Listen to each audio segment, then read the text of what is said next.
Sarah Martinez stepped off the transport vehicle at forward operating base Alpha, her boots hitting the dusty ground with a soft thud. The Afghanistan sun beat down mercilessly, and she squinted against the glare as she shouldered her pack. At 26, she looked younger than her years, with shoulder-length brown hair pulled back in a regulation ponytail, and a slight frame that made her appear almost delicate among the towering soldiers around her.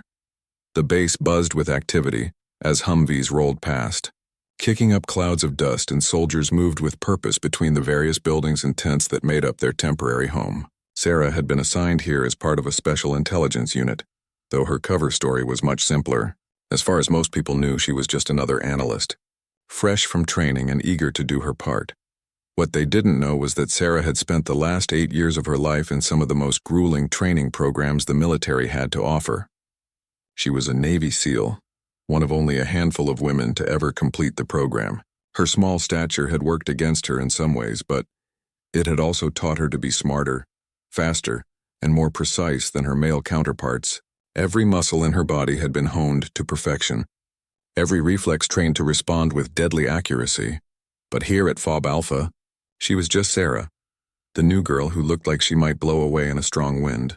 The base commander, Colonel Williams, had briefed her privately about her real mission. There had been reports of misconduct among some of the soldiers, incidents that the regular chain of command couldn't properly investigate. Sarah was there to observe, gather intelligence, and report back. Her unassuming appearance was her greatest asset. As she made her way to the barracks, Sarah noticed the stares. Some were curious, others skeptical, and a few were predatory. She'd seen those looks before and knew how to handle them. The key was to appear vulnerable without actually being vulnerable, to seem like easy prey while remaining the most dangerous person in the room. Her bunk was in a section with 3 other female soldiers, but they were all out on patrol. Sarah unpacked methodically, placing her few personal items with care. Hidden among her belongings were tools that would have surprised anyone who found them. A small knife that looked like a pen, communication devices disguised as toiletries, and other equipment that spoke to her true purpose here. The mess hall was her first real test. As she entered with her tray, conversations quieted slightly. She could feel eyes tracking her movement as she found an empty table near the back. The food was typical military fare, but Sarah had eaten worse during her SEAL training. She'd learned to appreciate any meal that wasn't consumed while lying in mud or during a forced march. Well, what do we have here?" The voice came from behind her, deep and mocking. Sarah didn't turn around immediately, instead taking another bite of her food and assessing the situation through her peripheral vision. 3 soldiers had approached her table, led by a sergeant whose name tape read Morrison. He was big, probably 6'4" and built like a linebacker, with the kind of swagger that suggested he was used to intimidating people. "Looks like they're sending us babies now," Morrison continued, sliding uninvited into the seat across from her. His 2 companions, both corporals, flanked him with identical grins that made Sarah's skin crawl. "What's your name, sweetheart?" Sarah looked up, allowing a slight nervousness to show in her eyes. It wasn't hard to fake. She was nervous, just not for the reasons they thought. "Sarah Martinez," she said quietly, her voice steady but not confident. "Sarah," Morrison repeated, drawing out her name like he was tasting it. "That's a pretty name for a pretty girl. You know, Sarah, this isn't exactly summer camp. Things can get dangerous around here. You might need someone to look out for you." The implied threat was clear, and Sarah felt her muscles tense automatically. Years of training had conditioned her to respond to threats with immediate action, but she forced herself to remain still. This was exactly what she'd been sent here to investigate. Morrison and his friends were apparently part of the problem she was meant to solve. "I can take care of myself," Sarah replied, keeping her voice level. She meant it more than they could possibly know. But she delivered the line with just the right amount of uncertainty to make it sound like bravado rather than fact. Morrison laughed, a harsh sound that drew attention from nearby tables. "Oh, I'm sure you can, Princess. But things happen out here. Accidents. You wouldn't want to get hurt because you were too proud to accept help from your fellow soldiers, would you?" Sarah felt the familiar calm that preceded action settling over her like a blanket. Every nerve in her body was alert, cataloging potential weapons, escape routes, and the exact distance between her and each threat. Morrison's left hand was resting on the table, his right hanging at his side. The corporal to her left was leaning against his chair, off balance. The one to her right had his arms crossed, which would slow his reaction time. But instead of acting on these observations, Sarah forced herself to look down at her tray. "I understand," she said quietly, injecting just enough fear into her voice to satisfy them without completely giving away her true nature. Morrison smiled, clearly pleased with what he interpreted as submission. "Good girl. You catch on quick. We'll talk more later when you've had time to settle in." He stood up, his companions following suit. "Welcome to Fob Alpha, Sarah. I think you're going to fit in just fine." As they walked away, Sarah allowed herself to relax slightly. She'd made contact with her targets much sooner than expected, which was both good and bad. Good because it confirmed the reports about their behavior. Bad because it meant she was already on their radar. She finished her meal in silence, aware that word about the new girl was already spreading throughout the mess hall. By tomorrow, everyone on base would know who she was and that Morrison had claimed her as his territory. That suited her purposes perfectly, even as it made her skin crawl. After dinner, Sarah returned to her barracks and began planning. She had a job to do and she intended to do it well. Morrison and his friends had no idea what they'd just gotten themselves into. They thought they'd found an easy target, someone they could intimidate and control. They had no idea they'd just marked themselves for takedown by one of the most elite warriors the military had ever produced. Sarah Martinez was going to enjoy showing them exactly how wrong they were. But first, she needed to gather evidence. Justice required patience, and patience was something she'd learned in abundance during her years as a SEAL. The game had begun, and Sarah held all the cards. The next morning brought Sarah's first real challenge. She'd been assigned to work in the intelligence center. A perfect cover for her real mission, but it also meant spending long hours in close quarters with other soldiers. The facility was a converted shipping container, cramped and poorly ventilated, with banks of computers and communication equipment lining the walls. Staff Sergeant Rodriguez, the intelligence chief, was a professional soldier who seemed genuinely concerned about her welfare. "Martinez, you'll be working analysis on the Southern Sector reports," he explained, pointing to a workstation near the back of the container. "It's important work, but it can get tedious. Don't hesitate to ask questions if you need clarification on anything." Sarah nodded and took her seat, immediately beginning to review the files that had been left for her. The work was legitimate, analyzing patrol reports and identifying patterns that might indicate enemy activity. But as she worked, she kept her ears open for any conversation that might be relevant to her real mission. It didn't take long. Around mid-morning, Corporal Jenkins, one of Morrison's companions from the previous night, entered the container with a stack of reports. He made a point of walking past Sarah's workstation, close enough that she could smell his unwashed uniform and feel his eyes on her. "How's the new girl settling in?" he asked Rodriguez, speaking as if Sarah wasn't there. "Fine," Rodriguez replied curtly. Sarah had already pegged him as someone who didn't tolerate inappropriate behavior, which meant Morrison and his crew would be careful around him. Jenkins lingered near Sarah's desk, pretending to organize his paperwork while stealing glances at her computer screen. "You know, Martinez, if you ever need help understanding the local situation, I'd be happy to give you a private briefing. These reports don't tell the whole story." The suggestion was subtle but clear. Sarah looked up from her work, allowing a slight flush to color her cheeks as if she was flattered by the attention. "That's very kind of you," she said softly. "I'm still trying to learn everything."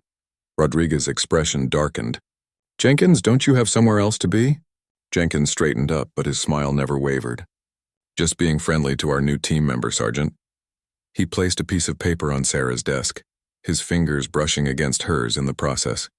"My contact information in case you need anything. Anything at all." After he left, Rodriguez approached Sarah's workstation.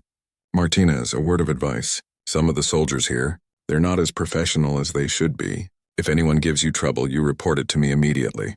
"Understood?" Sarah nodded gratefully, filing away the information that Rodriguez was clearly aware of the problem. "Yes, Sergeant. Thank you." As the days passed, Sarah began to see the full scope of what she was dealing with. Morrison, Jenkins, and Corporal Davis formed a tight group that operated with impunity throughout the base. They had friends in key positions, including Sergeant First Class Baker in supply and Corporal Thompson in the motor pool. Together, They'd created a network that allowed them to control access to resources, information, and most importantly, vulnerable soldiers. Their pattern was always the same. They'd identify someone they saw as weak or isolated, then begin a campaign of intimidation disguised as protection. Female soldiers were their preferred targets, but they weren't above going after male soldiers they perceived as soft. The base's remote location and irregular communication schedules made it easy for them to operate without oversight. Sarah documented everything, using her cover identity to move freely around the base while gathering intelligence. She learned that Morrison had been the subject of 3 separate informal complaints over the past year, all of which had mysteriously disappeared before reaching higher command. Jenkins had been written up for inappropriate conduct twice, but the incidents had been classified as minor infractions. Davis was newer to the group but eager to prove himself worthy of inclusion. The breakthrough came on her 5th day at the base.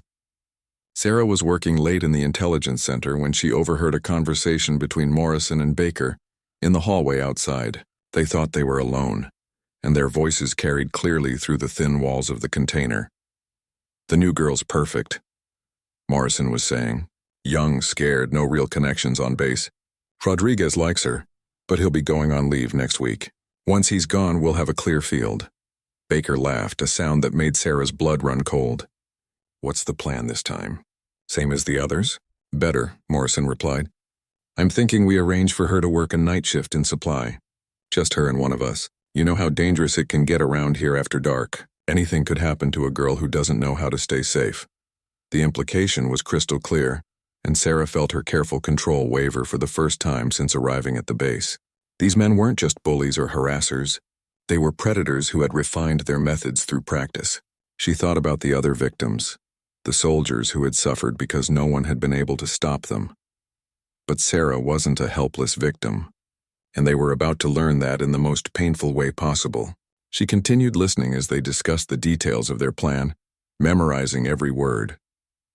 They intended to strike the following week, when Rodriguez would be away and base security would be at its lightest due to several scheduled patrols. After they left, Sarah remained in the intelligence center, using her access to the communication systems to file an encrypted report to her handlers. But she knew that official channels would take time, and by the time an investigation could be launched, Morrison and his crew might have claimed another victim. She needed to take more direct action. The next morning, Sarah began implementing her own plan. She started by making herself more visible around the base, deliberately walking routes that would put her in contact with Morrison's group. She wanted them to feel confident about their planned assault, to believe that she was completely unaware of the danger she was in. She also began identifying allies. Rodriguez was the obvious choice, but he would be leaving soon. Master Sergeant Collins in the armory seemed like a straight shooter, and Captain Walsh from the medical unit had a reputation for looking out for his people. Sarah filed these names away for future reference, knowing that when the time came to reveal the truth, she'd need credible witnesses. Meanwhile, she continued to gather evidence. Using her intelligence training, Sarah accessed personnel files and discovered a pattern of transfers and early discharges that suggested Morrison's group had been operating much longer than anyone realized. Soldiers who might have been potential witnesses or victims had consistently been moved out of the unit or discharged under questionable circumstances. The most disturbing discovery came when she hacked into Morrison's personal communications. Hidden among routine messages were coded conversations with contacts at other bases, suggesting that this wasn't an isolated problem. Morrison and his crew were part of a larger network of predators who shared information, and potentially even victims. Sarah printed everything she could safely access, hiding the evidence in a waterproof container she buried near the base perimeter. If something happened to her, she wanted to ensure that the investigation could continue. But she had no intention of becoming a victim. Morrison and his friends had picked the wrong target this time. As Rodriguez's departure date approached, Sarah could feel the tension building. Morrison's group had become bolder, making more frequent contact with her and dropping increasingly obvious hints about her vulnerability. They truly believed they had found the perfect victim, young, isolated, and apparently defenseless. On Rodriguez's last day, he pulled Sarah aside one final time. "Martinez, I want you to know that you can call me anytime if you need help. My replacement, Sergeant Foster, is a good man, but he's new to the base. It might take him time to understand how things work around here. Sarah thanked him sincerely, touched by his genuine concern despite not knowing him well. She almost wished she could tell him the truth, but her mission required secrecy. Rodriguez would learn soon enough that she hadn't needed his protection after all. That evening, as Rodriguez departed on the transport helicopter, Sarah felt the weight of what was coming. Morrison's group had begun making their preparations, and within days they would make their move. They expected to find a frightened girl who would submit to their demands rather than face the consequences of resistance. Instead, they were going to encounter a warrior who had spent years preparing for exactly this kind of fight. Sarah Martinez was done playing the victim. It was time for the predators to become the prey. The night shift assignment came exactly as Morrison had planned. Sergeant Foster, Rodriguez's replacement, was still learning the ropes when Baker approached him with a seemingly reasonable request. The supply depot needed inventory work completed before the next supply drop, and they needed someone detail-oriented to handle it. Sarah's name was suggested as the perfect candidate. Martinez has been doing excellent work in intelligence, Foster was told. She's thorough and careful with paperwork. Plus, the night shift would give her some overtime pay, which I'm sure she could use. Foster, eager to make good decisions in his new position, readily agreed. He called Sarah into his office the next morning to give her the assignment. Completely unaware that he was being manipulated by predators who had perfected their system over months of practice, Sarah accepted the assignment with apparent enthusiasm, playing her role perfectly.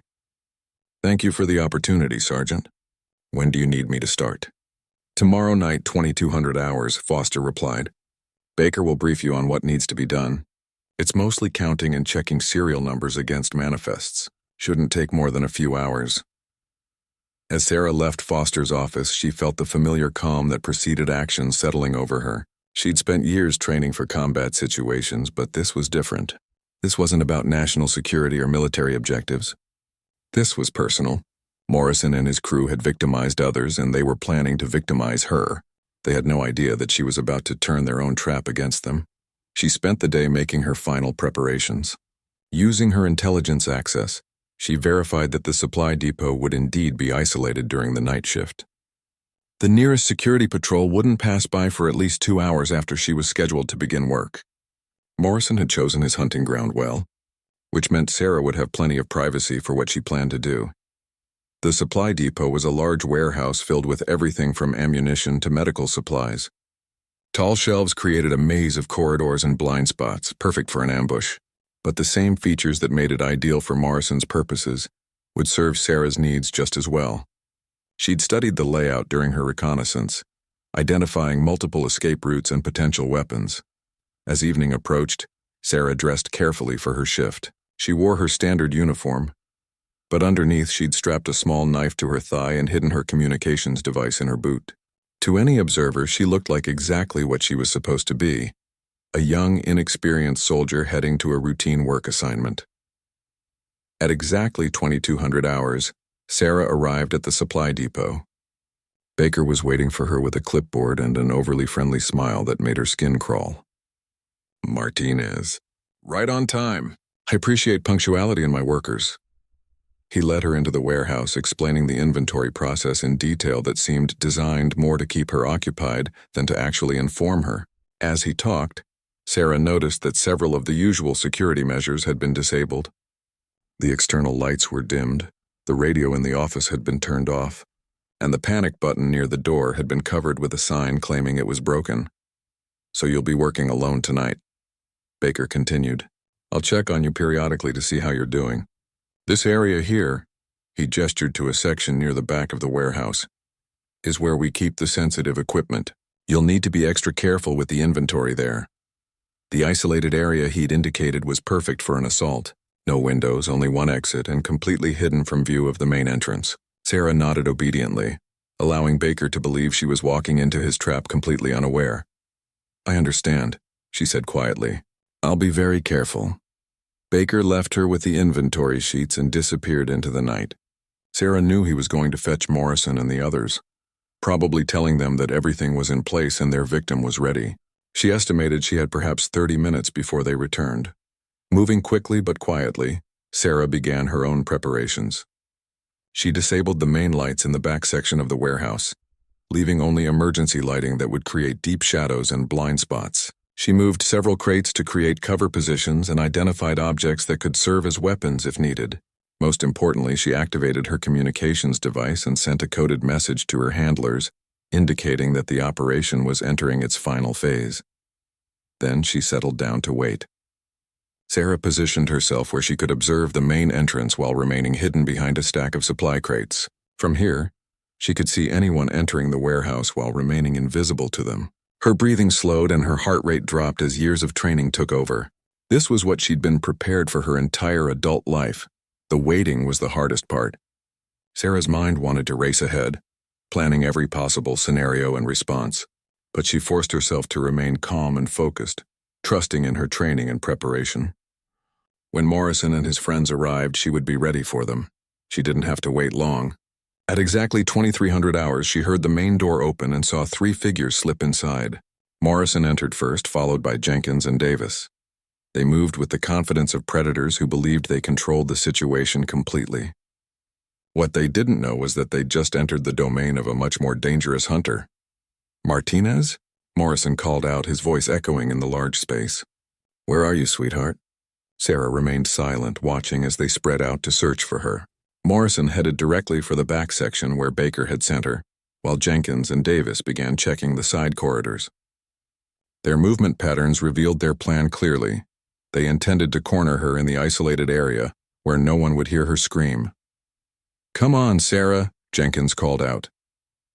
"We know you're back here. We just want to talk." Davis laughed, a sound that carried clearly in the empty warehouse. "Yeah, just a friendly conversation between soldiers. Nothing to be scared of." As Morrison reached the area where Sarah was supposed to be working, his demeanor changed. He realized that the lights had been disabled and that something wasn't right. But instead of retreating, his predatory instincts made him more aggressive. "Playing games, are we?" he called out, his voice taking on an ugly edge. "That's fine, princess. We like games, but you're not going to like how this one ends if you keep hiding from us." Sarah smiled grimly in her concealment.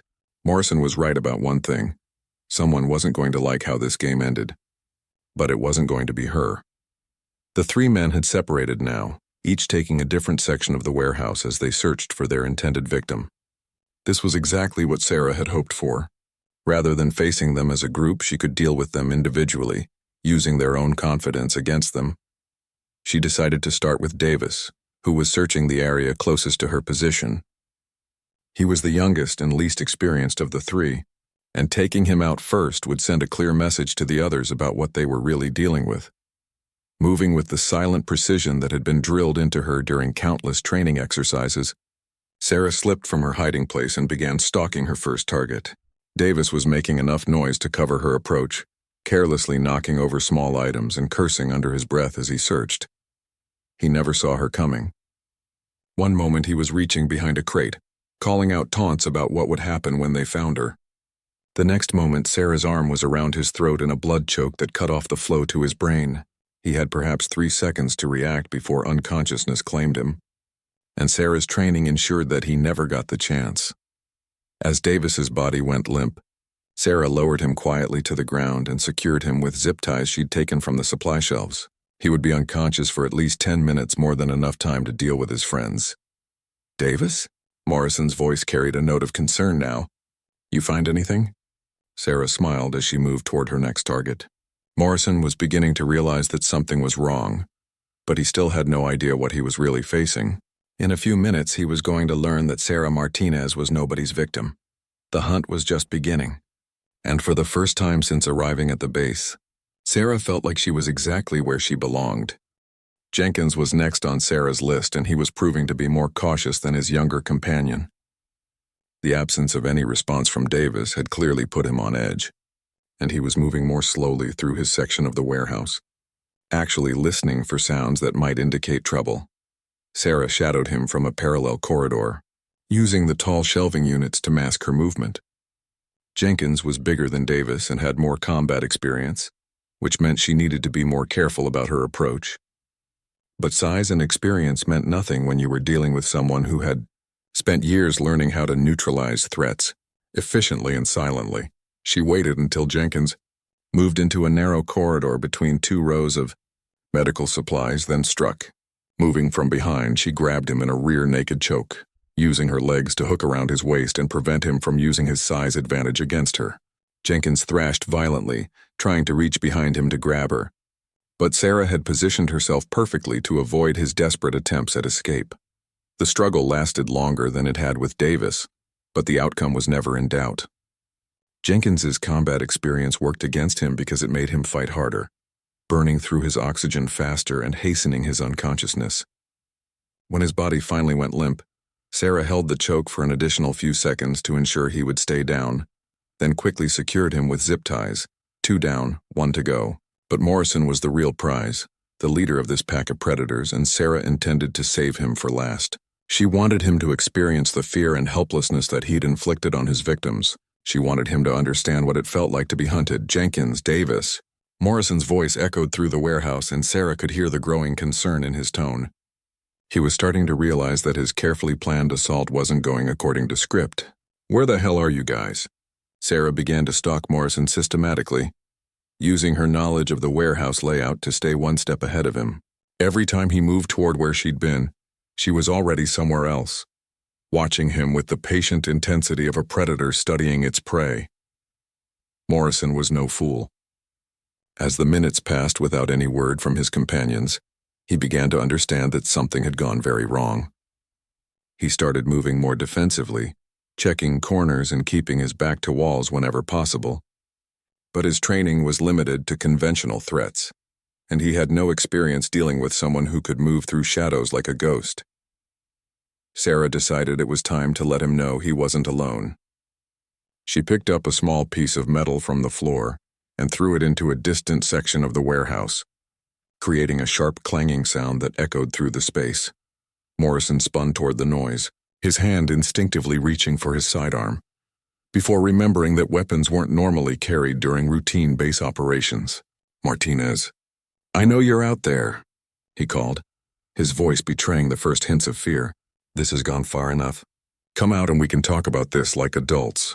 Sarah almost laughed at the irony.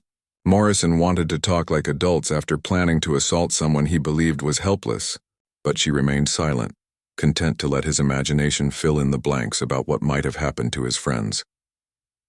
She threw another piece of metal, this time in a different direction. Morrison pivoted again, his movements becoming more frantic as he realized he was being toyed with. The confident predator was transforming into frightened prey, and Sarah could see the moment when he understood that he was completely outmatched.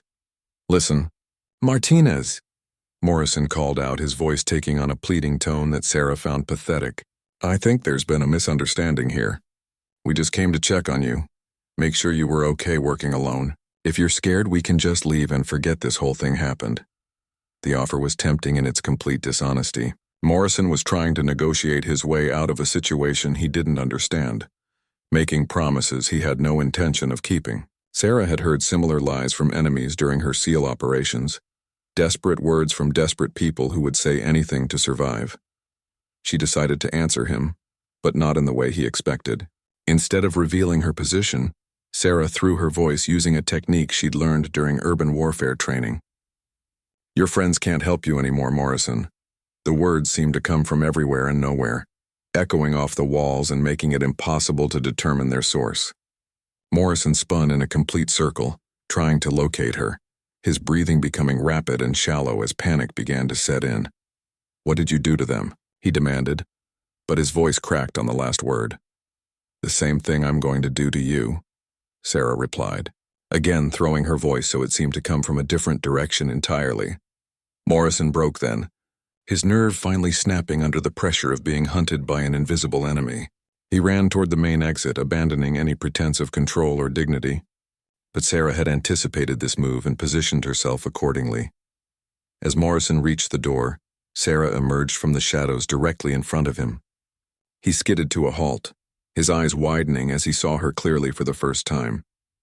Gone was the meek, frightened girl he'd thought he was hunting. In her place stood someone whose posture and bearing screamed danger, whose eyes held the cold confidence of a trained killer. "Going somewhere?" Sarah asked, her voice perfectly calm. Morrison's hand moved toward the radio on his belt, but Sarah was faster. She stepped forward and delivered a precise strike to his solar plexus that doubled him over and left him gasping for breath. As he struggled to recover, she removed the radio and crushed it under her heel. "We need to have a conversation," Sarah said, grabbing Morrison by his uniform and dragging him back into the warehouse. Despite his size advantage, he was too winded and shocked to offer meaningful resistance. She forced him to sit with his back against one of the support pillars, then secured his hands behind him with zip ties. Only then did she allow him to see his unconscious companions, arranged nearby like trophies of her hunt. Morrison stared at Jenkins and Davis in shock, then looked up at Sarah with a mixture of fear and confusion. "Who are you?" he whispered. Sarah smiled, but there was no warmth in it. "I'm someone who doesn't like bullies, Morrison. I'm someone who really doesn't like predators who hurt innocent people. And most importantly, I'm someone you should never have messed with." She knelt down so she was at eye level with him, her voice dropping to barely above a whisper. "For the past week, you've been planning to assault what you thought was a helpless victim. You've done this before, haven't you? How many others, Morrison? How many soldiers have you and your friends hurt?" Morrison's face went pale as he realized the implications of her questions. "I don't know what you're talking about," he stammered. Sarah's expression hardened. "Wrong answer." She reached into her pocket and pulled out printed copies of the communications she'd intercepted, holding them where Morrison could see them. "I know about your network. I know about the other bases. I know about every victim you've helped create." The papers trembled in Morrison's vision as he recognized his own words. His carefully constructed world of immunity and impunity was crashing down around him, and he was finally beginning to understand that Sarah Martinez was not who she appeared to be. "Please," he whispered, the word escaping him before he could stop it. "Please don't hurt me." Sarah looked at him with disgust. "Now you know how they felt," she said simply. "Every single person you victimized felt exactly like you do right now. Helpless, scared, alone." She stood up and activated her communications device, speaking in clear, professional tones. "Control, this is Phoenix. Package is ready for pickup. 3 subjects secured and awaiting transport." As she waited for the response, Sarah looked down at Morrison one last time. The predator had become prey, and justice was finally coming to forward operating base Alpha. Within 30 minutes of Sarah's call, the quiet base erupted into controlled chaos. Black helicopters appeared without warning, their rotors cutting through the night as they settled onto the landing pad. Military police officers in full gear emerged, followed by investigators from the Criminal Investigation Division and officials whose credentials Sarah recognized from her briefings. Colonel Williams arrived at the supply depot personally, his face grim as he surveyed the scene Sarah had created. Morrison, Jenkins, and Davis sat secured against the warehouse pillars, still struggling to comprehend what had happened to their carefully planned assault. The colonel looked from them to Sarah, who stood at attention in the center of the warehouse, her uniform perfectly neat despite the evening's activities. "Agent Martinez," the colonel said formally, "I understand you have a situation report for me." Sarah's posture shifted subtly, the meek analyst disappearing entirely as she assumed the bearing of the elite warrior she truly was. "Yes, sir. Mission objective achieved. 3 suspects apprehended in the act of attempting assault on an undercover operative. Physical evidence and recorded communications have been secured for prosecution." The transformation was startling to witness. Morrison, still groggy from his ordeal, stared at Sarah in shock as he realized how completely he'd been deceived. The frightened girl he'd thought he was hunting had never existed. In her place stood a professional operator, whose calm competence radiated from every gesture. Detective Chief Warrant Officer Patricia Hayes, who led the CID team, approached Sarah with evident respect. "Agent Martinez, we've been tracking your intelligence reports. The scope of this network is larger than we initially suspected. What you've uncovered here extends to at least 4 other installations." Sarah nodded, pulling out a secure tablet she'd kept hidden throughout her cover assignment. "I've documented connections to Fort Campbell, Camp Pendleton, and overseas bases in Germany and Kuwait. The communications intercepts suggest they've been operating for at least 2 years, possibly longer." As the investigators began processing the evidence Sarah had gathered, the full scope of Morrison's network became clear. What had started as a simple misconduct investigation had revealed a sophisticated predatory organization that had victimized dozens of service members across multiple installations. Sergeant Foster arrived at the warehouse looking confused and concerned.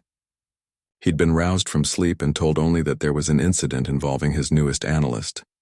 When he saw the scene before him, his expression changed to one of complete bewilderment. "I don't understand," Foster said, looking from Sarah to the arrested soldiers. "Martinez, what's going on here? Are you hurt?" Colonel Williams placed a hand on Foster's shoulder. "Sergeant, what I'm about to tell you is classified information that cannot leave this room. Sarah Martinez is not actually an intelligence analyst. She's a Navy SEAL operating under deep cover to investigate reports of misconduct at this base." Foster's mouth fell open as he processed this information. He looked at Sarah with new eyes, seeing for the first time the subtle signs of her true nature that he'd missed completely. A SEAL? But she's so small, young-looking, harmless? Sarah supplied with a slight smile. "That was kind of the point, Sergeant. Sometimes the best weapon is the one your enemy never sees coming." As the night progressed, more details of Sarah's true identity emerged. She was Lieutenant Sarah Martinez, a graduate of the Naval Academy who had volunteered for SEAL training immediately after commissioning. Her small stature had made the physical training even more demanding, but it had also made her invaluable for operations requiring infiltration and covert work. Master Chief Petty Officer Rodriguez, Sarah's real commanding officer, had arrived with the investigation team. He watched with evident pride as his operative briefed the assembled officials on her findings. Lieutenant Martinez volunteered for this assignment specifically because of her ability to appear vulnerable while maintaining complete operational capability, Rodriguez explained to Colonel Williams. "We needed someone who could get close to these subjects without raising suspicion." The evidence Sarah had gathered was overwhelming. In addition to the communications intercepts and recorded conversations, she'd documented a pattern of behavior that stretched back years. Transfers had been arranged to move victims away from their tormentors, while the predators themselves had been protected by a network of enablers who either participated directly or simply looked the other way. Baker, the supply sergeant who had facilitated the night's planned assault, was arrested at his quarters. His cooperation with investigators revealed the full scope of how Morrison's group operated, including details about previous victims who had been too intimidated to report their experiences. As dawn approached, Sarah found herself in the colonel's office, finally able to drop the last vestiges of her cover identity. She sat across from Williams, Rodriguez, and Hayes, debriefing the operation that had consumed weeks of her life. "The hardest part," Sarah admitted, "wasn't the physical danger. It was pretending to be helpless when every instinct I have is trained to respond to threats immediately. When Morrison first approached me in the mess hall, it took everything I had not to put him on the floor right then." Hayes leaned forward, clearly fascinated by the psychological aspects of the operation. "How did you maintain your cover when they were actively threatening you?" Most people would have broken character under that kind of pressure. Sarah considered the question carefully. "SEAL training teaches you to compartmentalize. I could be genuinely afraid for the victims they'd hurt before me while simultaneously planning exactly how I was going to take them down. The fear was real, just not for the reasons they thought." Colonel Williams shook his head in amazement. "In my 25 years of service, I've never seen anything quite like this. You not only gathered the evidence we needed to prosecute these criminals, but you prevented them from claiming another victim in the process." As the sun rose over Forward Operating Base Alpha, the investigation entered its next phase. Morrison, Jenkins, and Davis were being transferred to a secure facility for interrogation, while teams at other bases were conducting simultaneous operations against their co-conspirators. Sarah's mission was officially complete, but she would remain at the base for several more days to assist with the investigation and ensure that all evidence was properly documented. Her cover as an intelligence analyst would be maintained for the official record, protecting both her identity and the methods that had made the operation possible.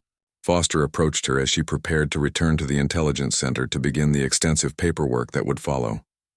Lieutenant Martinez, I want to apologize. I had no idea what you were really doing here, and I almost sent you right into their trap." Sarah placed a hand on his shoulder. You did nothing wrong, Sergeant. They were experts at manipulation and they used your good intentions against you. The important thing is that it's over now. As she walked across the base in the early morning light, Sarah reflected on the past week. She'd successfully completed one of the most challenging assignments of her career, bringing justice to victims who had thought they would never see their tormentors held accountable. But more importantly, she'd proven that sometimes the most effective weapon against predators was someone they never saw coming. Morrison and his crew had learned too late that appearances could be deceiving, and that the quiet girl they'd marked as their next victim was actually the most dangerous person they'd ever encountered. The mission was over, but its impact would be felt for years to come as the military justice system worked to ensure that such predatory networks could never again operate with impunity. 6 months later, Sarah sat in a military courtroom wearing her dress blues, her sealed trident gleaming on her chest as she testified in the court-martial of Sergeant Morrison and his co-conspirators. The proceedings had drawn attention from the highest levels of the military hierarchy, as the scope of the predatory network had shocked even seasoned investigators. Morrison looked very different from the confident predator who had terrorized victims across multiple bases. Months of confinement and the weight of overwhelming evidence had taken their toll. He sat at the defendant's table in shackles, his eyes never quite meeting Sarah's as she recounted the events that led to his downfall. Lieutenant Martinez, the prosecutor began, please describe for the court your observations of the defendant's behavior during the period of your undercover operation. Sarah's voice was clear and professional as she detailed Morrison's pattern of targeting vulnerable soldiers, his network of enablers, and the sophisticated system he'd developed to avoid detection. Her testimony was devastating, made more powerful by the calm, factual manner in which she delivered it. The defense attorney, a captain who had drawn the thankless task of representing Morrison, attempted to discredit Sarah's testimony by questioning the ethics of the undercover operation. Lieutenant Martinez, isn't it true that you deliberately deceived my client about your identity and capabilities? Sarah met his gaze steadily. Yes, sir. That was the entire point of the operation. Sergeant Morrison and his associates had created an environment where victims were too afraid to come forward. The only way to gather evidence of their crimes was to appear to be the type of victim they targeted. But by pretending to be helpless, weren't you essentially entrapping these men? No, sir, Sarah replied firmly. Entrapment involves encouraging someone to commit a crime they wouldn't otherwise commit. Sergeant Morrison and his associates had already established their pattern of behavior with previous victims. I simply provided them with what they believed was another opportunity to commit crimes they were already planning to commit. The judge, Colonel Patricia Blackwood, nodded approvingly at Sarah's response. The legal issues surrounding undercover operations were well established, and the defense's attempts to challenge the operation's validity were largely unsuccessful. As the trial progressed, a parade of witnesses testified about Morrison's reign of terror. Former victims who had been too intimidated to speak up before found their voices with Sarah's encouragement. Their testimony painted a picture of systematic abuse that had gone unchecked for years. Staff Sergeant Maria Gonzalez, a military police officer who had been one of Morrison's earliest victims, spoke through tears as she described how his threats had forced her to request a transfer rather than report his conduct. I thought I was alone, she said. I thought no one would believe me if I spoke up against someone with his connections.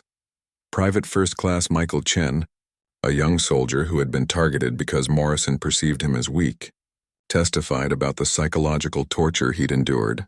They made me believe that what was happening was normal, that it was just part of military life.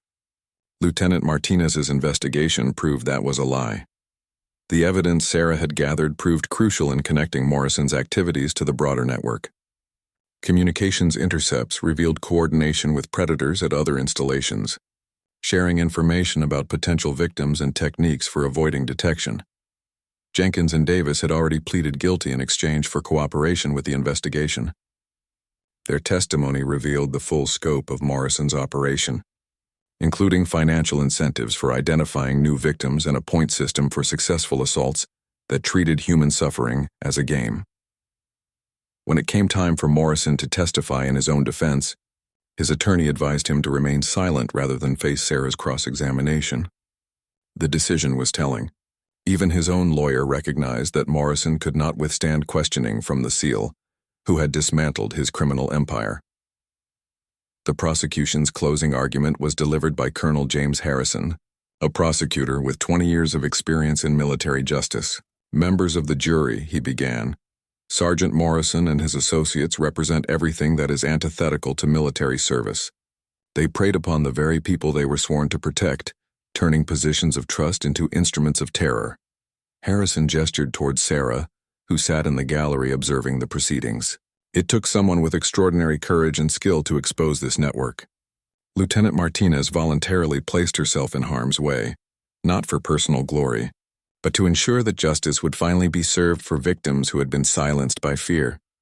The jury deliberated for less than 2 hours before returning guilty verdicts on all charges. Morrison was sentenced to 25 years in military prison, reduction to the lowest enlisted rank, and dishonorable discharge. Jenkins received 15 years, while Davis, as the youngest and least culpable member of the group, was sentenced to 10 years. But the impact of Sarah's investigation extended far beyond the sentences handed down in that courtroom. The revelations about Morrison's network led to comprehensive reforms in how the military handled reports of sexual assault and harassment. New protocols were established to ensure that victims could report incidents without fear of retaliation, and specialized investigation units were created to prevent predators from exploiting gaps in oversight. Sarah's commanding officer, Master Chief Rodriguez, attended the sentencing hearing and spoke with reporters afterward. Lieutenant Martinez exemplifies everything we want in a naval special warfare operator. She identified a mission that needed to be accomplished, developed a plan to achieve it, and executed that plan flawlessly despite significant personal risk. The ripple effects of the operation continued for months as investigators at other installations used Sarah's intelligence to identify and prosecute additional members of the network. Dozens of predators who had thought themselves untouchable found themselves facing military justice, while victims who had been silenced by fear finally had their voices heard. Captain Walsh, the medical officer who had shown concern for Sarah during her cover assignment, was among those who testified about the positive changes that followed the investigation. The atmosphere on base completely changed after Lieutenant Martinez's operation. Soldiers who had been living in fear suddenly felt safe to speak up about problems, knowing that the system would actually protect them. For Sarah herself, the mission represented a culmination of everything she'd trained for as a SEAL. She had used her unique skills not to strike at foreign enemies, but to protect fellow service members from predators within their own ranks. The satisfaction she felt was deeper than any medal or commendation could provide. In her final report on the operation, Sarah wrote, "The greatest tragedy of this investigation was not the crimes themselves, but the culture of silence that allowed them to continue. Every victim who was afraid to speak up, every witness who looked the other way, every officer who failed to investigate properly, contributed to the problem. True military discipline requires us to protect not just our nation from external threats, but our people from internal ones." Years later, when military historians studied the case, they would note that Operation Phoenix, as Sarah's mission came to be known, represented a turning point in how the armed forces addressed internal misconduct. The techniques developed during the investigation became standard protocol for similar operations, and Sarah's example inspired other operators to volunteer for equally challenging assignments. But for Sarah, the greatest reward came from a letter she received months after the trial. It was from Staff Sergeant Gonzalez, Morrison's first known victim, who had been promoted and was thriving in her new assignment. "Lieutenant Martinez," the letter read, "I wanted you to know that your courage gave me back my career and my faith in the military. Because of what you did, I no longer have nightmares about what happened to me. More importantly, I know that if someone tries to hurt me or my soldiers again, there are people like you who will make sure justice is served. Thank you for showing us all that no predator is beyond reach, and no victim is beyond help." Sarah kept that letter in her desk drawer, a reminder that sometimes the most important battles were fought not against foreign enemies, but against the darkness that could exist within any organization. She had proven that with courage, skill, and determination, even the most entrenched systems of abuse could be brought down.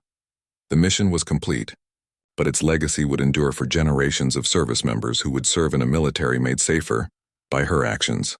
In the end, Sarah Martinez had done more than just apprehend criminals. She had helped restore the honor and integrity that were supposed to define military service.